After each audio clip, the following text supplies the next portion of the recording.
Sa bawat dagat may sikreto, at sa ilalim ng bawat buhangin may mga bagay na hindi dapat maistorbo. Dito sa isang tahimik na bayan sa Batangas, may dalampasigang matagal nang pinaniwalaang sinumpa. Mga batang hindi na nakabalik matapos maglaro sa baybayin. Mga turista na bigla na lang naglaho, walang bakas ng katawan, walang dugo. Tanging mga bakas lang ng kamay sa buhangin. Araw ng Sabado. Mainit ang sikat ng araw sa San Telmo Beach. Isang maliit na baybayin na muling binuksan matapos ang ilang taong pagkakasara. Maraming turista, naglalatag ng banig. May mga batang nagtatampisaw at mga nagtitiktok sa tabing dagat. Sa gitna ng lahat, naroon si Lara, isang tour guide na kakabalik lang sa bayan matapos ang 2 taong pamamalagi sa Maynila. Tahimik siyang nakatingin sa dagat, tila may naaalala. Hindi pa rin matahimik ang buong San Telmo. Sa bawat hampas ng alon, may kasamang bulong. May mga nagsasabing naririnig nila ang iyak ng mga batang nawala, ang mga tinig na humihingi ng tulong mula sa ilalim ng buhangin. Sa isang lumang bahay sa may dalampasigan, isang babae ang nakaupo sa tapat ng kandila. Hawak ang lumang larawan ng kanyang ama, isang mangingisdang matagal nang patay. Sa likod ng larawan may nakasulat na mga salitang halos nabura na, "Ang dugo ay babalik sa dagat." Muling bumalik sa kanyang isipan ang gabi ng pagkabata, ang mga sigaw mula sa dalampasigan, at ang amoy ng alat na hinaluan ng dugo. Noon pa man, may mga panahong naririnig niya ang mga boses na tumatawag mula sa alon, ngunit pinili niyang huwag pakinggan. Ngayon hindi na niya kayang baliwalain. Lumabas siya ng bahay at tinungo ang burol kung saan naroon ang lumang balon. Ang hangin ay malamig, ngunit ang paligid ay parang humihinga. Sa bawat hakbang niya, gumagalaw ang buhangin sa ilalim ng paa, parang may sumusunod. Huminto siya sa harap ng balon. Ang mga bato na pumipigil dito ay tila gumagalaw mag-isa. Marahan niyang tinanggal ang takip at agad sumingaw ang amoy ng bulok at dugo. Sa ilalim, may kumikislap na bagay parang metal. Inabot niya ito gamit ang tali at dahan-dahang iniyahon. Isa itong lumang pendant, hugis isda puno ng kalawang, at may nakaukit na pangalan ng kanilang pamilya. Napaatras siya. Kung totoo ang sinabi ng matandang mangingisda, ang mga nilalang sa ilalim ng dagat ay hindi mga estranghero, mga ninuno niya mismo. Mula sa balon tumulo ang isang patak ng dugo sariwa, mainit. Isa pa at isa pa, hanggang sa ang lupa ay nagsimulang gumalaw, parang may humihinga sa ilalim. Mabilis siyang umatras, ngunit sa kanyang mga tainga, malinaw ang boses na narinig. Ang dugo ng San Telmo ay babalik sa dagat. Tumakbo siya pabalik sa dalampasigan. Ngunit nang dumating siya roon, wala na ang mga tao. Ang mga kubo ay nakatumba, ang mga alon ay kulay pula. Sa buhangin, may mga marka ng kamay na dumudugo, gumagapang papunta sa dagat.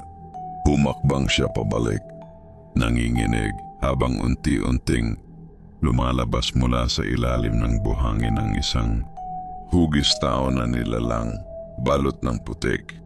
Ang mukha ay walang mata, ngunit may bibig na bukas na parang kailangang huminga. At sa pagitan ng sigaw ng hangin, isang tinig ang marahang bumulong sa likod niya. "Anak, bakit mo kami ginising?" Muling bumalik ang dilim sa buong San Telmo. Ang dagat ay kumukulo at ang buhangin ay gumagalaw na parang buhay. Sa bawat hampas ng alon, may mga aninong sumisilip mula sa ilalim, mga kamay, mga braso, mga anyong nabubulok ngunit patuloy na gumagapang paitaas. Sa gitna ng dalampasigan, nakatayo siya, hawak pa rin ang lumang pendant na nakuha mula sa balon. Sa bawat pagtibok ng puso niya, nararamdaman niya ang koneksyon. Parang ang dugong dumadaloy sa kanyang ugat ay tumatawag sa mga kaluluwang nakalibing sa ilalim ng buhangin. Ang pendant ay umiinit, naglalabas ng mahina ngunit nakakasilaw na liwanag. Kasabay nito narinig niya ang mga boses. Hindi isa, hindi dalawa, kundi daan-daang tinig na nagmumula sa dagat. Mga tinig na puno ng galit, pananaghoy at gutom. Isara mo ang sugat, ibalik mo kami sa dagat. Lumuhod siya sa buhangin. Ang hangin ay malamig, ngunit ang lupa ay mainit, parang may apoy sa ilalim. Mula sa gilid ng kanyang mata, nakita niya ang mga katawan na dahan-dahang lumilitaw, mga nilalang na minsang tao. Ngayoy balot ng putik at surot ng dagat. Ang kanilang balat ay kupas.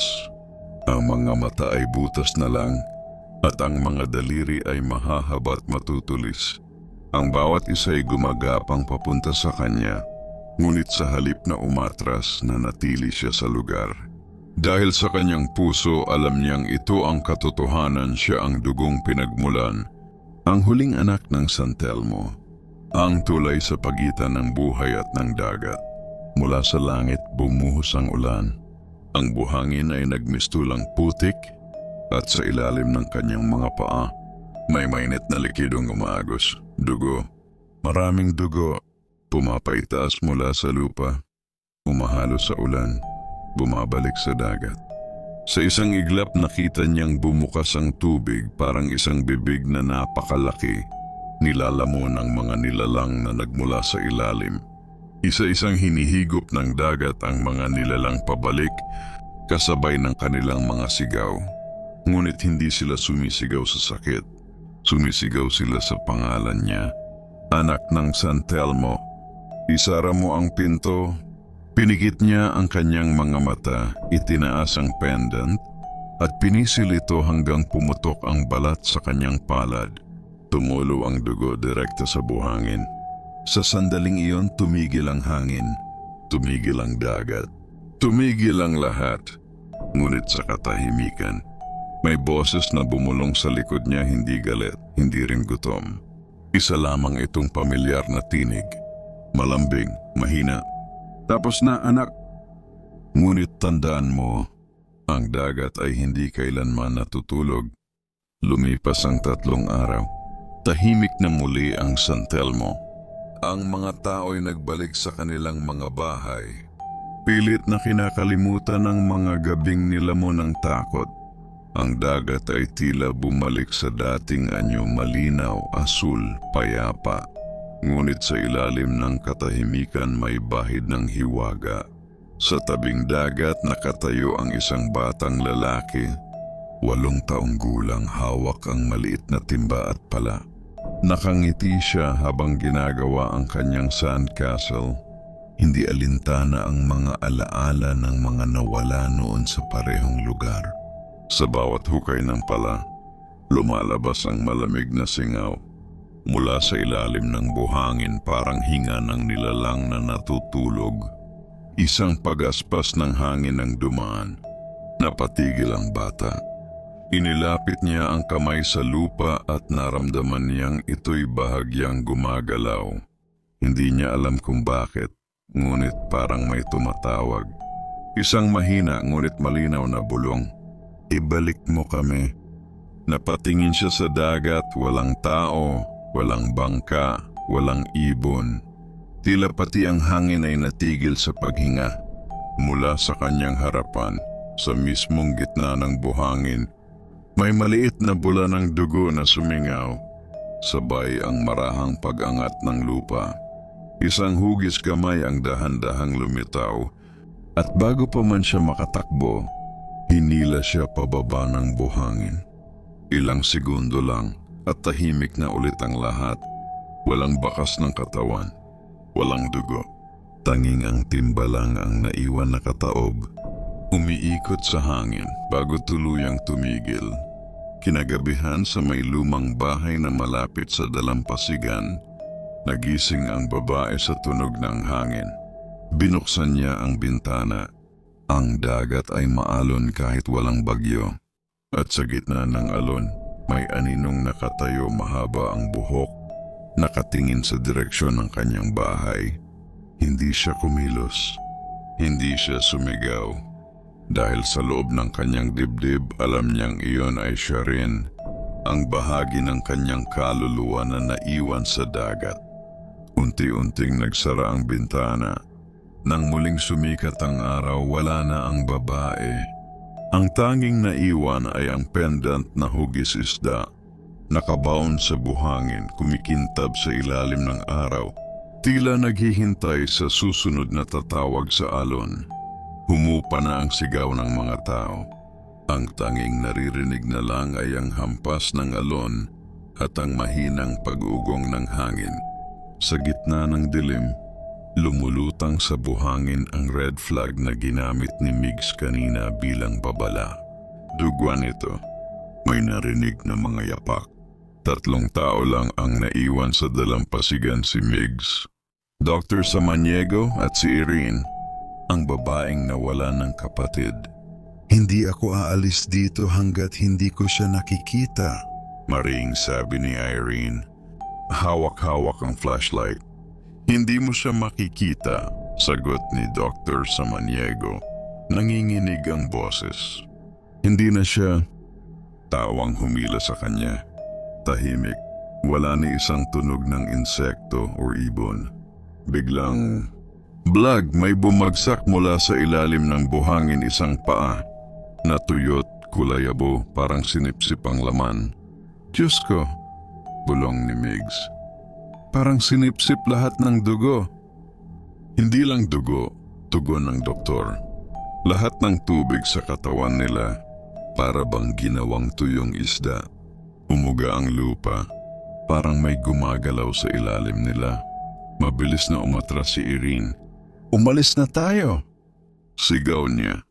Ngunit bago pa sila makatakbo, pumutok ang lupa. Tumilapon ang buhangin at may lumabas na malaking anino. Hindi malinaw, pero tila may mga galamay na gawa sa buhangin mismo. Gumagapang paakyat. Tumama ang isa sa paa ni Migs, hinila siya pababa.